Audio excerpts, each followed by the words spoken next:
with one of the guys I'm coaching right now, and he's like, I'm going to call 50 new realtors. I'm making this up. Now, this is the hyperbole of the story. I'm going to call 50 new realtors every day.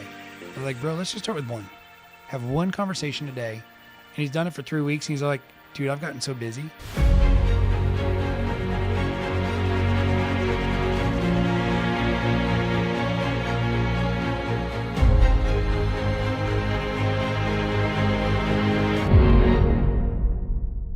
This is our first episodes batch that we've shot together since our epic happy hour session. Our most viewed podcast, 47 views. Yeah. And think about that, thinking about, our second weekly call that we had where we, increased participation by 250%. It's going from 2 to 5 Yeah, people? exactly. Yeah, exactly. It's just how you say these things, right? You don't say the numbers, right? I guess it'd be more than 5, whatever it is. Yeah. So now if we 2.5 that now, it's going to be what? That's 12. Good. Yeah. Bam. In a month, we'll be at like 100. This is great. That's awesome. Yeah. So, the reason why I brought that up is because the topic that I want to talk about today has a lot to do with people feel like they need, business owners especially. They feel like they need all the information in front of them. You need all the data. You need all the metrics. You need to know how it's going to work before you start. And that time can take so long. I mean, there's business owners that I've talked to who have been telling me for 2 years, I'm going to be more active on social media. I'm going to create more video content. I'm going to start marketing. And then it's been 2 years because they haven't been ready to go yet. And it's this idea of you don't need all the information in the world. You just need some courage to start anything. And so me being kind of 10 years behind you, I wanted to pick your brain on this episode on how you've done it and how you continue to do it. Because that's something I see you do a lot of. You have an idea, you kind of jump in all in. You don't just like kind of dip your toes in. And I will tell you, very appropriate. I'm glad you brought this up. As good as I may look on the outside, again, I like others, have my faults, and I know a lot of my faults is I can do 90% of the work, and what's funny is that last 10% is so important to actually doing it. Yeah, your poster, your person that presses the button to post, right? That's the 10%. I can do all the content. Yeah, I can plan for it. We can script it. We Yep. can tape it. We can edit it. We do all that, and just pushing that last 10%, that post button sometimes just gets hard. But I will tell you, and I'm trying to think through this as you say this,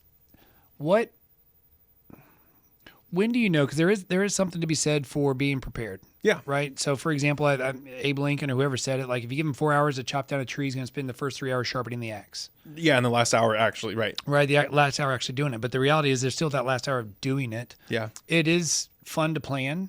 It's fun to buy the lotto ticket and dream of what could be when you win the money. It's fun to plan, thinking, oh, this is what life will look like. Yep. It's just really easy to gloss over the work part. It's fun to see that end goal. It's fun to do the planning today. And a lot of it is a form of procrastination, right? It's an excuse. You're quote working, right? But you're not getting anything done. So at what point does planning become procrastinating? And I think it depends on the project. And so I'm trying to think like what could we do, myself included? That's why I say we. What do we do to ensure that we're doing the right and appropriate amount of planning? Before it becomes procrastinating and putting off something that you should be doing. 100%. Right. So I think the other example. Real quick, this isn't to say like planning's bad. Planning's great, and I've had to reverse action in certain parts of my life to make sure I'm planning properly. But there is a point where it becomes lazy or it becomes procrastinating, or you're just not going when all signs are pointing towards you to go. 100%. I once had a very successful business person, ran big company, and we were chatting. I think it was a group chat. It wasn't even me. And somebody was asking about like, what do you do in a crisis, or how do you know when to do this or do that? And he said basically at some point, especially when the minutes matter, right? And so for us, minutes, that's not our industry typically, right? But when the minutes matter, you got to make a decision based on 80% of what you know, or 80% of the facts. You may not have the full big picture. You may not know everything, but at some point you will have to just do something, take some action. Whether it's media control or dealing with some crisis to try to just keep the train on the tracks. So again, when do you know you have the 80%? And at some point, I think the real question here is, why aren't you doing the work? Right. And a lot of times with this planning, what you and I are talking about for business planning, we can start a lot of that process before the plan's even done. Yeah. Oh yeah. Right? We can say like, hey, I need to start doing, for example, I want to do this much business this year, and I need X number of that to come from digital media efforts, right? Social or ads or whatever. Well, there's no reason to say like, I know in order to do that, I probably need to post consistently. Yeah. There's no reason why I couldn't just start posting today. Right. Right? I know that one component of hitting those things is at least to be consistent in posting. I can do that today. So I turn this back on you now. Again, I'm just talking out loud and just getting too verbose. But what would you do? Like right now, what do you think is when is enough planning enough? Like in your mind to say like, what are some things that you can say? How do you know when you got enough of a plan to start taking action? Like what's your criteria, or what kind of mindset or tactics or metrics? What would you have to say like, I now have enough to do something? Yeah. What's your opinion? Like, let's give me a specific situation. So if we're doing, I'll rephrase that. Yeah, yep. I'll answer first, and then you can go after this. Yeah. So to me, if there's a plan in place that says I need or want to do X, whether it's this year's business plan or something that's a project that's going to be done in the next few months, I know that at some point I've identified a goal, and a lot of the plan is to say, how do you get from where you are to goal, right? Goals can be set, and ideally they're set with some sort of just not picking something out of the thin air. There's some sort of basis behind it, but even if it is a thin air number, what do you need to do to achieve those goals? A lot of times is a plan. Well, again, chunk it down to where it's daily activity or weekly activity, that kind of stuff. And you and I've talked about that with the old do my or whatever it is calendar. I think bringing somebody else in would probably be the first thing I'd recommend. You say like whatever that plan is. So let's take a business plan or an action plan of some type for the next long term. Let's say, not long term, but months, year, 90 right? days, 90, 120 days, some big project, big plan. I think it would be really helpful to bring somebody else in, whether it's a teammate, a mentor, a coach, a manager, even a friend, to just start going over, hey man, here's the plan in place. What's your feedback? Because I think based on their questions and their input would tell you whether or not you've thought this through. Right. Hey, I want to do this. Well, cool. How are you going to do it? I want to do this and this. Well, what else? Yep. And if they keep asking the what else, and those are big what else's, I think then you got to keep doing the planning. Right. Right. But they say, cool, that sounds good. You've probably got enough to start. Yeah. Tweak it. And one of my old bosses said, change a flat tire going 40 miles an hour. I think that's part of it. You just got to start, just do something. Right. And get going and then figure it out along the way. Yeah. One thing that's helped me out a lot to, I think, more fully answer the question is to find an accountability partner to start it with.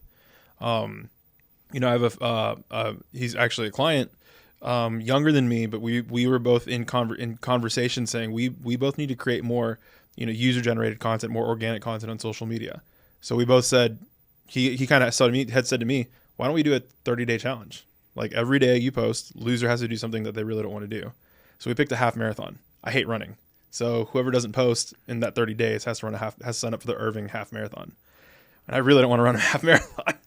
So I've been posting for 7 days straight every day, 2 times a day for 2 of the days, completely off my phone for the last week and a half, and just building that habit of creating user-generated social media content.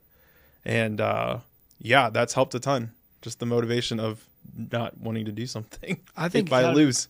Me, like I love coaching, I love accountability. The reality is, I think that let's just call that the fantasy football. I saw the Olympics are on right now, and I saw last night on one of the team skating events, the guy was carrying around a pink backpack. Well, the reality is they do a fantasy football league together, and whoever lost had to carry that pink backpack around everywhere. Yeah. The guy that lost the year before had to carry around a frying pan everywhere. Oh, wow. So I think you're running that. I think that so much more than coaching and getting more business and like all those things you would think we'd be motivated by success. You'd think we'd be motivated by money, but some of it's just the motivation of just not losing. Yeah. Just competing and having a buddy to make it fun and lighthearted. I think that's so important to have. I love that. When's the marathon? Oh, I don't know. So you got to sign up. They have multiple ones throughout the year in Irving for sure, like the city does. So it'd have to be the next one. That's incredible.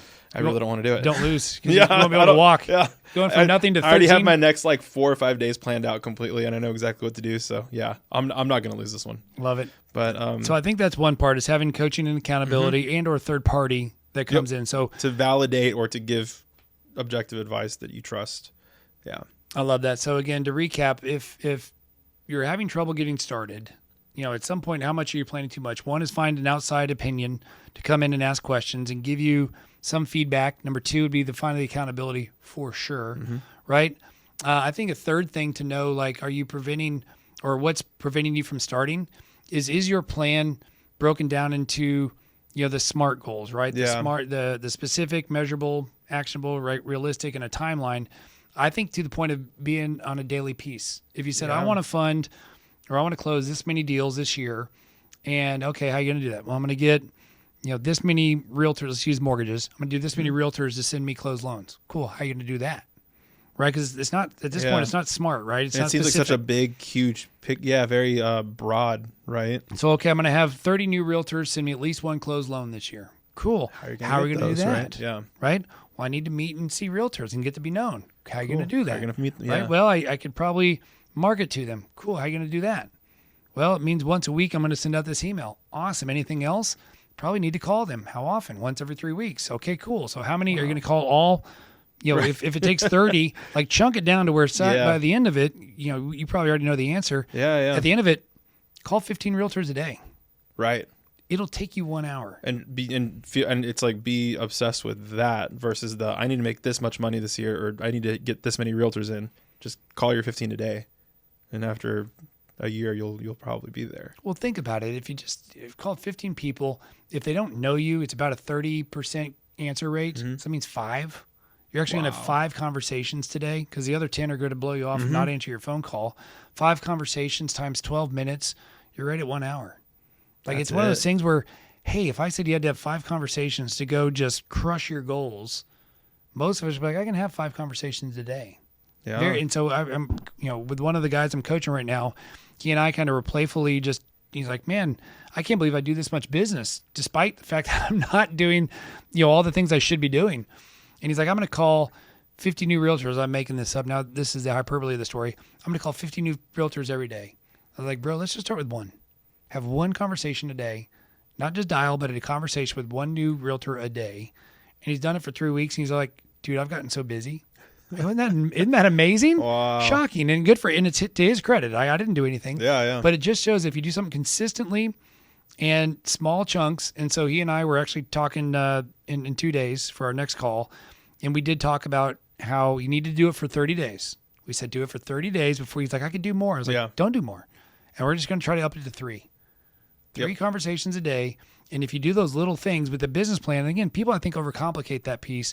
But again, you can sit there and plan forever. Look, at some point, planning needs to become action. Right. You don't get paid to plan; you get paid to close. So what? So let's recap. Yep. 1 is get some outside feedback. Yep. 2, accountability. 3, break it down to where you have daily actions or regular reoccurring actions. What else do you think somebody can do to make sure they actually implement as opposed to plan too much? I got one. Okay. Delegate. Give it to somebody that. Yeah. Yep. Somebody else. So that's probably for you. That That's a should be- big one too. that's the biggest one. So I was talking to somebody today on the team, and we were talking about like all these ideas. To your point, you have all these ideas, got them all down, and we got the outline. We've done the planning, the hours of planning to say, here's what we're going to do. Here's the topics. Here's the dates. And at some point it was, can we just do 1 and get it done? Mm-hmm. Right. And I was like, you're right. You're in charge. You're doing it. Yeah. You're in charge. It's on you. So I think that's probably the secret sauce. Now you may say, hey, I'm a party of 1. That's fine. But there's still maybe some way you can outsource and delegate some part of it to make sure it gets done. Yep. But again, I think that's the part where if you have to edit, 100 videos this weekend, you're probably going to get one of your guys to help you. I'm going to need some help with that for sure. You're not going to do it yourself. Right. And if I can folder to upload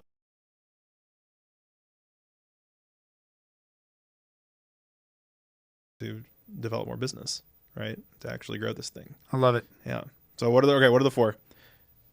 They are third party opinion that you can trust, accountability, right?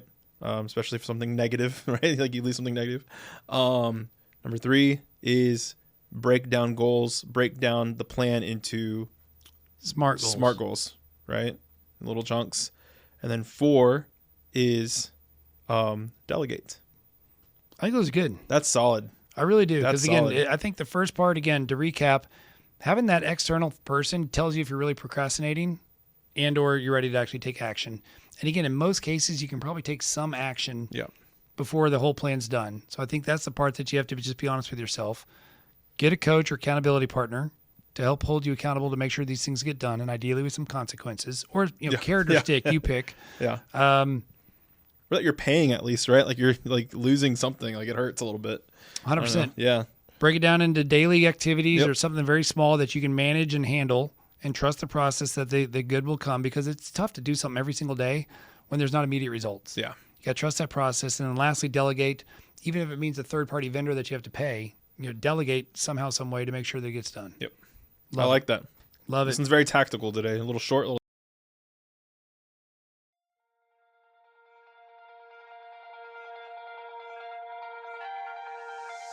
Thanks for watching another episode of Chasing Excellence. Be sure to subscribe, share with your friends, and remember to always keep chasing excellence.